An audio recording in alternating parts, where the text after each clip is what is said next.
Қалай балмұздағым, кеңсетім ысып кеткен жоқ па? Менің қасымда еріп бара жатқан сияқтысың ба, қалай? Ой, бастық, қойсаңызшы. Менің кофе деген күйеуім бар ғой. Кофе? Ол тым ащы ғой. Саған мен сияқты тәтті әрі ыстық білеу керек. Екеуміз қосылсақ, нағыз гляссе боламыз. Жоқ, бұл мүмкін емес. Сен неге кешіктің? Және үстіңдегі бұл қоңыр дақтар не? Шоколад па? Жоқ, жаным, бұл жай ғана жұмыстағы шаң ғой. Бастығым Шоколад мырза бүгін өте қатал болып бәрімізді терлетіп жіберді. Сол шоколад саған тым жақын жүретін сияқты. Байқа, мен ашулансам қайнап кетуі мүмкін. Менің аяғым ауыр сияқты, бірақ сен емес па деп қорқамын. Мен бірақ сенің көзіңе шөп салмадым. Құтты болсын, сәби дүниеге келді. Бірақ ол өте ерекше. Көрсетіңізші, менің балам кішкентай капучино шығар?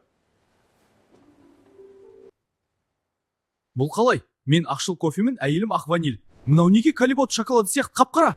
Жаным, бұл сенің балаң. Мен жүкті кезімде күнде шоколад жебедім, содан түсі өзгеріп кеткен ғой. Жоқ, бұл жерік емес, бұл апасыздық. Қазір мен сол шоколадқа барып, оны қайнаған суға салып ерітіп жіберем.